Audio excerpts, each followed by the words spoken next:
Okay, in this video I'm going to explain to you how to create a system that Bootstrap helps us with, where we have columns and rows. So we're going to add two columns, two rows. I want you to remember that rows are horizontal and columns are vertical. Okay, columns hold up a building, so they're vertical like this, whereas rows are horizontal. Okay, so if you'll notice that in the top 6 here we have two rows. We have 2 rows, and each of those rows have 3 columns in it because they have 3 squares in it, or 3 rectangles in it. Okay, so what we're going to do right now is, after your nav bar, we're going to write div class equal quote col. Okay, and that is going to be your column. All right, and we're going to close that. All right, so that right there creates a column. Now I can't actually see that, but trust me when I say that there right now we've just, this should say div class equal row.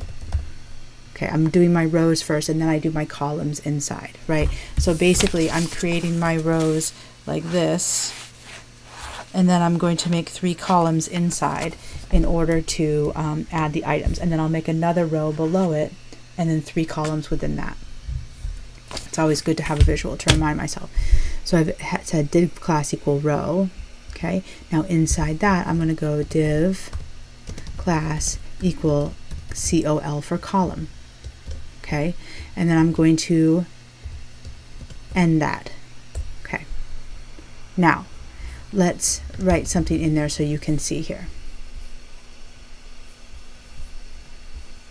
So right here it just says hello. Notice that there's another default font. It's not the normal one that you're used to seeing. It's because, again, that style sheet is referring back to Bootstrap.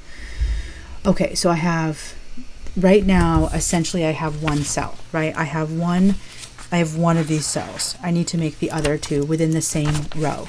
So again, my row starts here, it ends there. So I'm going to add another thing. So I'm going to copy this and I'm going to paste it 2 more times. Like that. Okay,